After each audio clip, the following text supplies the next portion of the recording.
He's played with Eno, Nico, John Cale, Robert Wyatt, as well as his own bands like 801. A splendid new compilation, the Manzanera Collection, gathers up the loose ends, and Phil Manzanera joins me now to scatter them far and wide. Phil, thanks very much for coming in. Pleasure. Obviously, you've covered a lot of ground in your career, but I suppose what most people best remember you for, or associate you with, is Roxy Music. How do you feel about that? Do you regard that as the pinnacle of what you've done so far?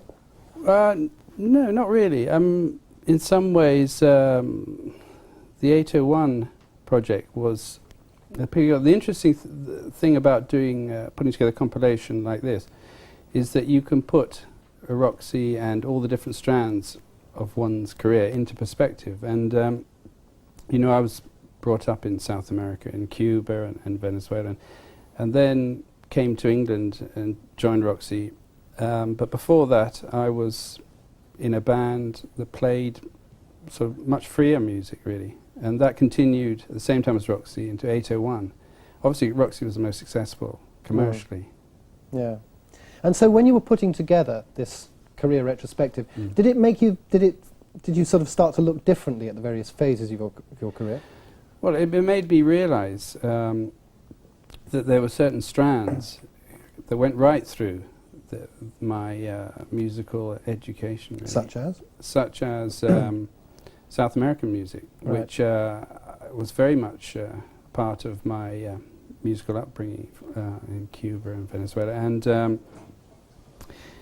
people weren't interested in that in the 70s, really, and even in the 80s. And it's only when people become more interested in other cultures and other music that journalists start asking about it. But it didn't seem to be relevant before, so I never really talked about it. But recently I went back to Cuba and played with a Cuban band, toured around Cuba. What was that like? That was incredible. I mean, you know, we played, they turned out to be a huge band, and we played to 150,000 people in Havana outdoors. And then, you know, they were like megastars there, but then they'd go home on their bicycles. Yeah. You know, I mean, and it's just so incongruous, the whole thing. It's difficult to know what to make of it, but the great thing is that the audiences there are brilliant. They, you know, that they don't have a lot of personal things there, but they certainly really get into their music. It's interesting that this interest, because the other strand, I suppose, of music that you've been quite closely associated with over the years is this sort of avant-garde rock. People like Nico and Eno and John Cale. These people that you've worked with. How do you sort of integrate that into your musical worldview? Well, to a certain extent, that really was a continuation of what I grew up listening to in the late 60s, which was the music of the Velvet Underground, the early Soft Machine, the early Pink Floyd. And that strand of music, something that I very much like, the Canterbury sound, used to be called. That's where Soft Machine came from, wasn't it? English psychedelia. And so really in the 70s, I was able, because of my success in Roxy, was able to indulge myself in meeting all those people that I really admired, like John Cale and Nico and Kevin Ayers and people, and Robert Wyatt, and who was one of my great heroes, you know, and still is. And that was a phase, you know. Most of that work was done in the 70s, really. We've mentioned the name, but it doesn't seem to have lit up any great sort of lights in your head. Roxy Music, was it actually an enjoyable experience? Was it a creatively satisfying experience? I'm a bit ambivalent about that, really. I sort of picked that up, yeah. You know, when I sat on my bed in Caracas, you know, aged 8, listening to the World Service, wanting to get to London to be part of the scene, the Beatles, the Stones, I wanted to be in a pop group, you know, and all the screaming girls and everything. And Roxy fulfilled all those sort of ambitions for me. You know, when Roxy first toured, the first 3 years, there were screaming girls everywhere. But I'm really a very bad sort of pop star, really. You know, after about 5-10 minutes, you know, I love it for about 10 minutes, and then I just get bored with that, you know, and then I'm back to what I'm really about, which is South American music, the 801 type of music. But obviously there are lots of great times that are very, very happy to have all that success with Roxy. And the whole point of it, the whole reason I was in the music business was to have freedom. Yes, quite. You know, and Roxy was giving me the freedom. It was a means to an end. It was a means to an end for everybody in the band, I think. Everyone had a different agenda, really. Yeah. And when suddenly Roxy left that agenda, people left. Mm. You know. And when did it leave that agenda for you? It left that agenda really for good in 1983. I jumped ship. Mm-hmm. You know, I was back onto what I was doing, supposedly as in my spare time. Right.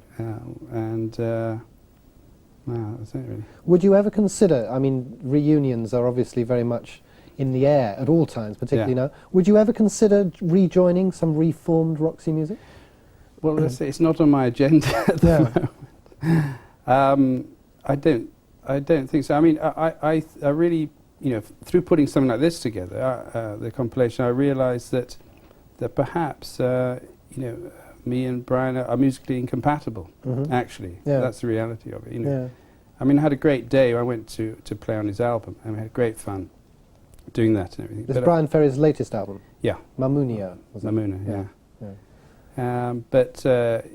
You know, as to sort of getting Roxy back together, which Roxy, and really is which Roxy, if any, is relevant in the 1990s. Mm-hmm. You know. Yeah. Right. Who were your original guitar heroes? My original guitar heroes, I guess, were people like Jimi Hendrix, but the normal ones really, George Harrison, Clapton, all those people. But really, I was more influenced by the mood of other players like Charlie Mingus and the organ playing of Mike Ratledge from the Soft Machine, and so quite a sort of jazzy influence. Quite a jazzy influence, really. And just the whole rhythmic thing of South American music, and then the psychedelic guitarists.